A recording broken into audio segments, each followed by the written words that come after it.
pretty impressive, I think. How am I able to do it? Because I love playing soccer. To me, it's like war. I take it quite seriously, but I enjoy it. I love running up the field. I love going forward. I love going back. Depends what position I play. There's something primal about it. People love balls and chasing balls. I have a 1-year-old.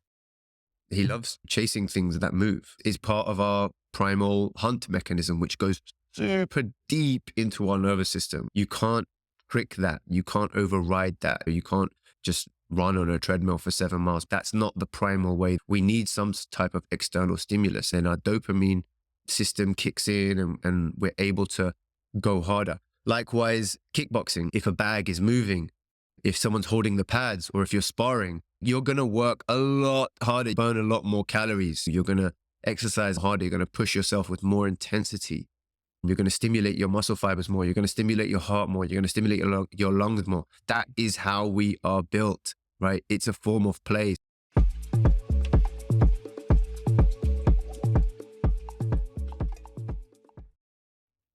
Hello, welcome to episode 18 of the Kayvman Show. Today we're discussing athletics and sports and making a differentiation between athletic goals and aesthetic goals and why you need both. An athletic goal is something that you can do, right? The parameter is, what can I do? That's an athletic goal. An aesthetic goal is how I look. For me, an athletic goal should be more important than an aesthetic goal. And that's not just because vanity is a sin or whatever. It's because you're a lot more in control of that and you can see progress with that a lot faster. And it will keep your aesthetic goals in perspective.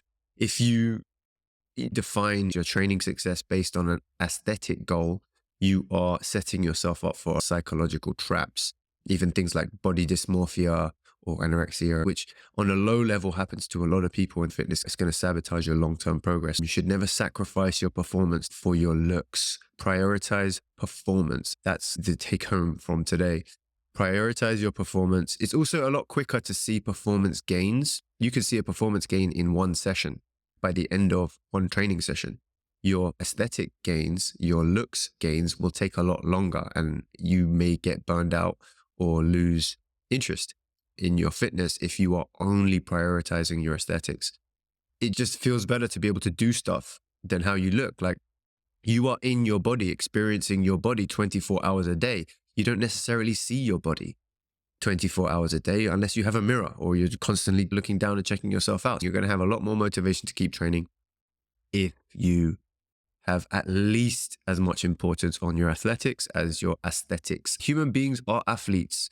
If you go into a natural environment, primitive people, as I love to hark back to, you will see 70-year-old men hunting, and the women the same. They're still able to carry children around all day. You go into nature and people are athletes well into their 60s, 70s, sometimes 80s, sometimes even 90s. And that's how nature has set us up to remain relatively athletic for the course of our life. In our society, people are prematurely over the hill because of our unnatural living. People get old really fast in Western society. In more primitive societies, people age much better. There is a nutritional component to that, of course, as we've discussed, the anti-aging benefits of a primitive diet, but also just lifestyle. They don't sit as much. They're not on their laptop. They don't get locked away in old folks' homes. They don't even have to think about exercise because life is exercise.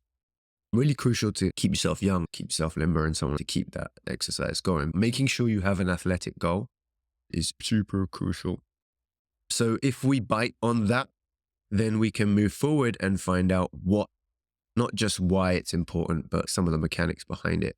What does it do for the body to focus on athletics and sports as opposed to just resistance training? When I say sports, now I'm moving on from having an athletic goal. What can you do with your body? Let's talk about how to get there and why I think everyone should be playing some type of sport. I lift weights to gain muscle, but I always do some type of combat sports. Play soccer every single week. That's me personally. Everyone is going to have different things. I know people who play volleyball, a lot of guys who ball. I know people who consider dancing a sport. That's fine. But moving your body in an unpredictable and dynamic way, where every single time you do that sport, it's different. That's how I'm defining it, right? You don't necessarily have to compete against others. When I say sport, I'm including dance in that everyone should be doing some type of dynamic, unpredictable, chaotic movement. It stimulates muscle fibers that you just can't really stimulate in the gym. Those muscle fibers are going to help with your gym practice. They can build stabilizer muscles. You're going to be able to connect your upper to your lower and different chains of your body. There's no way that you can do that by just lifting weights, right? We've spoken about sprinting, how it supports every muscle fiber in your body. Dynamic athletic activities are going to also do that. And I recommend that everyone does it. It's going to work your agility, your change of direction, and your brain. Primarily, most important thing, your brain needs play. We spoke about play at the beginning of this, and it needs play. Having some sort of dynamic sports activity is going to be registered in your brain as play. Your body needs to move in these kind of dynamic ways. That's how we would function in nature. When you climb a tree, every single tree is different. Even a rock wall is great, but it's not a tree. A tree is chaotic. But if you were hunting, every single hunt would be different. If you're wrestling with your friends or your brother, it's always different. Every MMA fight is different. Every soccer game is different. Every basketball game is different. It's unique. It's crucial for your nervous system, brain, and your physical muscles to be stressed in that dynamic and unique way every time. Weightlifting is also crucial. It's very robotic and linear. Even if you get clever and fancy and you start working your transverse plane and you work your lateral plane, you go side to side, you rotate, you're still somewhat robotic. If you're playing a sport, and I would include dancing with that. I think dancing is a super primal form of exercise, and it's really good for your body.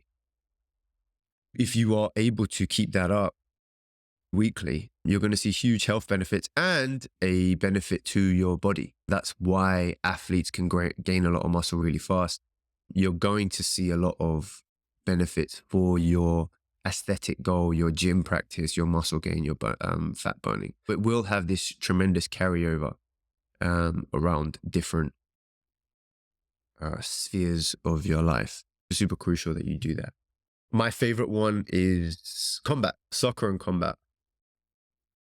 Play is important because it distracts the part of your brain that's thinking of something as a workout. That's why you're going to work way harder. I could never run 7 miles just running on the street or a treadmill.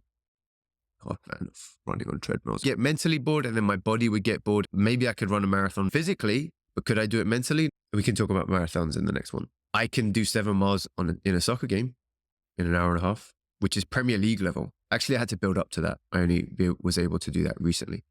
But I can do 7 miles playing soccer in an hour and a half. Pretty impressive, I think. How am I able to do it? Because I love playing soccer. To me, it's like war. I take it quite seriously, but I enjoy it. I love running up the field. I love going forward. I love going back. Depends what position I play. There's something primal about it. People love balls and chasing balls. I have a 1-year-old. He loves chasing things that move. It's part of our primal hunt mechanism, which goes super deep into our nervous system. You can't trick that. You can't override that. You can't just run on a treadmill for 7 miles. That's not the primal way. We need some type of external stimulus, and our dopamine system kicks in and we're able to go harder. Likewise, kickboxing, if a bag is moving, if someone's holding the pads, or if you're sparring, you're going to work a lot harder, burn a lot more calories. You're going to exercise harder. You're going to push yourself with more intensity. You're going to stimulate your muscle fibers more. You're going to stimulate your heart more. You're going to stimulate your lungs more. That is how we are built, right? It's a form of play. Some people don't think of sparring as playing, punching someone or getting punched. But to be honest with you, everyone of us who does it, whether it's jiu-jitsu or boxing, it's all play. That's why we love it. Having that mechanism, that play mechanism is super crucial. Anyway, so I'm starting to ramble now, so I'll try to wrap this up. I think you guys get it.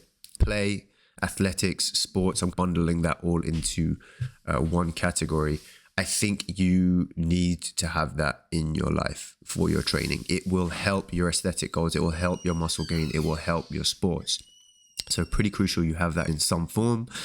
Yeah, it can be even hiking, dancing, golf, like those are the bottom of the barrel. But even that is going to help tremendously. Like having some type of dynamic play as an athletic pursuit is really crucial. You should be doing that every week.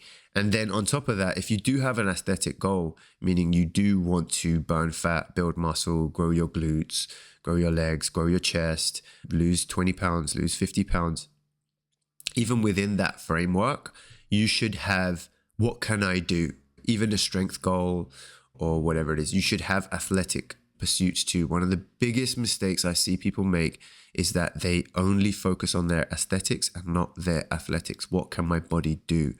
And it ends up a lot of problems with obsession with how your body looks, which isn't tempered with what can my body do, which that can be taken too far too, but it's really going to temper a lot of the weird obsessive behavior that people seem to get in when they only prioritize their aesthetic pursuits. And also it will stimulate your body in really crucial ways that will keep you A, injury free, and B, help you with your gains in the gym, your strength gains and your fat loss gains, because you can work harder and you can stimulate different muscle fibers. So wrapping it up, make sure you have an athletic goal to go with your aesthetic goal.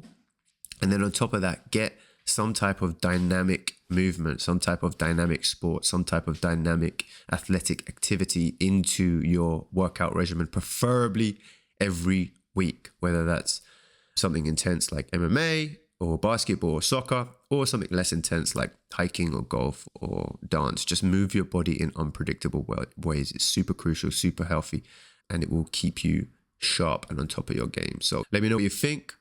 Try it out. Let me know what results, and I'll see you in the next one.